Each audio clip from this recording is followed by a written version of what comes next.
episode 1. We're both very opinionated people. We both have very different creative styles, and we came together. We're like, we can't decide. So we had to eventually, but we're like, we can't put ourselves in that decision like at every episode, at the end of every episode. So yeah, one of us will actually write down the first draft of the script, and we'll bring it to the other, and we'll discuss it. We'll say like, this needs tweaking, this needs tweaking. I think the character's more like this, blah blah blah blah, and then we'll do another. That same person will go back and do the final draft, and that's usually it. And to clarify, we both go through each detail of the story together. So like the plot's already down. What really distinguishes who's doing what is when it comes down to the dialogue and whose voice really comes out and the characters. Yeah. And so that's when you can like maybe distinguish what's coming from me or Addie. Sometimes we're not both in the booth when we are recording actors, but we're definitely in the booth for the episode that we write the dialogue for. And so we do have a more intimate relationship with the script that way, because we kind of know what we want it to sound like. Exactly. Dialogue is a very the most human part of the script often. Like the way someone says something can completely change what the character is and their personality. So yeah, if you're writing that, you definitely want to be the person that's most involved in that process. That's why Sophia had, y'all running Suicide, Simone and Helena running Suicide. She knew what she wanted. She knew what she needed. Gotta get that breath, And I had Kosi on a chair because I wanted. So there's a scene in the episode 3 where he's fishing and he's supposed to be kind of off balance, like on slippery rocks. Fishing with his hand. With his hand at first. Not with a spear. So we had him on a stool, just like shaking to emulate that entire process. Here's a social media question by Instagram user @TracyVegetables. How do you mentally prepare for your speaking role? And I'm guessing that is at Simone. Simone's looking shook right now. Actually, no, that's a lie.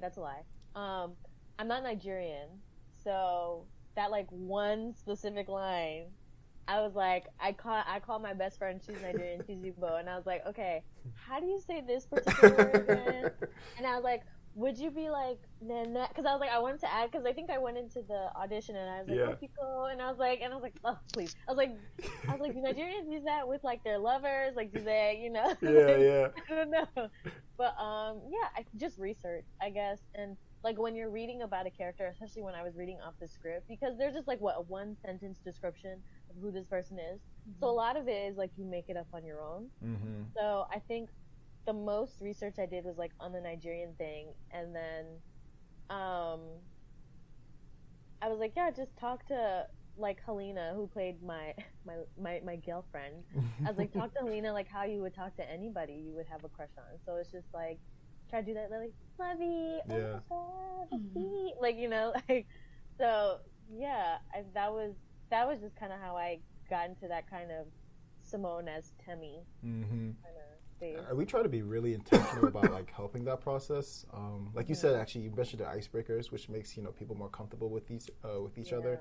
And then there's sometimes we actually play reference material to put people in that world. For episode 3, Kosi was the actor, and we played an episode off of what's it called again? The Netflix show. Love, Death, Robots. Thank you. Called Zima Blue, which was a huge inspiration. You should all check it out. Yeah, if you enjoyed episode 3, check out Zima Blue, and you see the correlation. It's on Netflix. Yeah, and we played that entire episode for him, and he was like, "Oh, I got it. I'm in the zone." I think it's really important for us to make sure that you guys understand and ask questions about your characters first. So I hope that we do offer enough for you to really get into who this person is too. The sustenance line, that threw me off a little bit. But to me it's that's something that I say, so I would say it like this. And I was like, okay, that's fair. Yeah. Cool. Definitely let you guys ad lib. 100%. Just so everybody knows.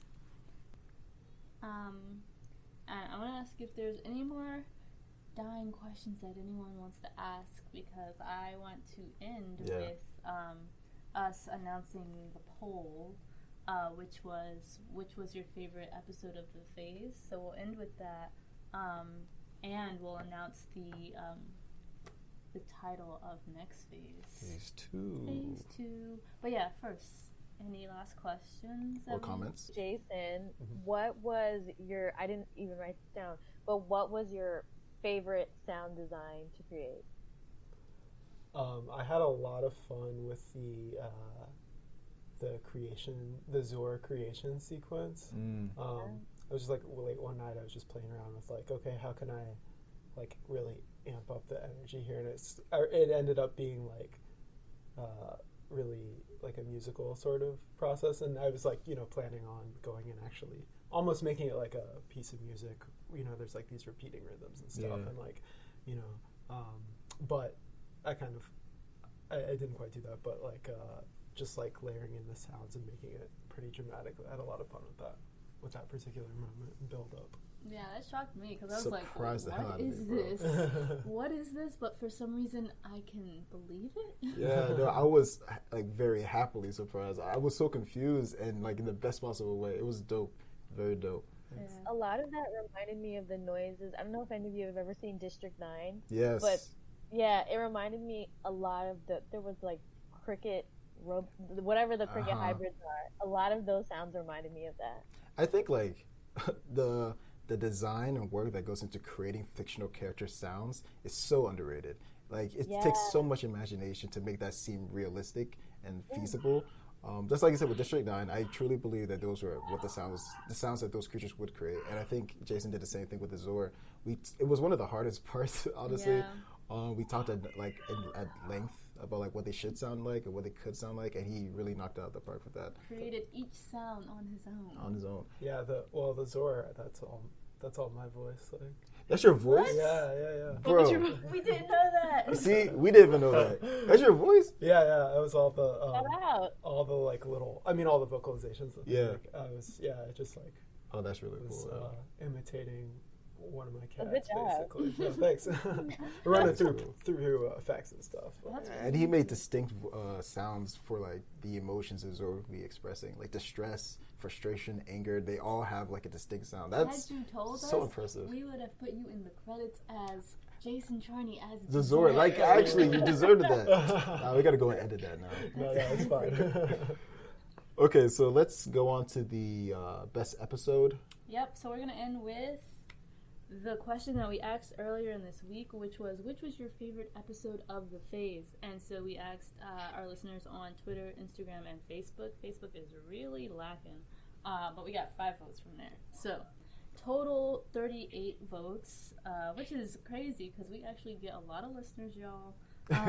So for episode 1, we got 10 votes for favorite episode, 60 Minutes Through Space. For episode 2, Off the Grid, 16 votes. And episode 3, Sunset, Sunrise, 12 votes. So, Woo! episode 2 won. Shout out Simone. Shout out Marisha. Shout out I Helena. All right. So we can wrap up. Yeah, so we'll wrap up. Well, we'll announce what the Phase 2 idea is going to be, the title of it, and then we'll have all of you guys, give plugs or say goodbye, whatever you want to do. Follow me at. Exactly, the follow, the ads. So yeah, Phase 2. It's going to be 3 episodes again, and the story or the title of that episode or the phase is DNA data storage. DNA data storage. And the interesting thing about that phase is again. DNA data storage. Oh gosh. Oh. And the interesting thing about that phase is that the episodes are all going to be linked to each other. Yes. So this is actually going to be within one world. And similar characters as well. We're gonna follow a whole story for all 3 episodes. 3 episodes. Awesome. You really get to learn about these characters. Yeah, you're gonna learn more about these characters, the world they're in, and how it applies to our world. So we'll just leave you off with that. Get excited.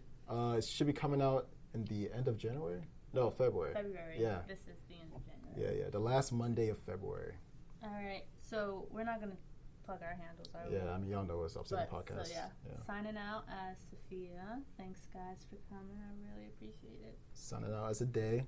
Thank you guys again. Like she just said, it's great to hear you guys, and this is a very fun and interesting conversation. Thanks for having me on, and it's fun to have this conversation and reflection. I'm on Twitter and Instagram at @JCharney. Signing off as Simone. I'm on Twitter as Simone Fiasco. And I'm on Instagram as Simone_EB. Yeah, signing out as Vanessa. I'm on Twitter at Bacon Tribe, and I don't have IG. Cool. Wait. Vanessa, please tell us about Drinking Gourd. Oh, yeah. I wanted you to plug that. That was my desire. I failed so bad at that. No, yeah. So The Drinking Gourd is a Black Muslim literary magazine that myself and a collective of Black Muslim youth launched. We right now are accepting submissions for fiction, poetry, and essays, or really however you want to like do a hybrid of that, whatever you want to do. And we pay $50 per piece. We're hoping to increase that rate. So if you want to help us do so and you want to support us, we have a PayPal. If I was better, I would be able to remember the handle. But our Twitter handle is Drinking Gourd May. And if you just type the Drinking Gourd medium into Google, it'll come right up.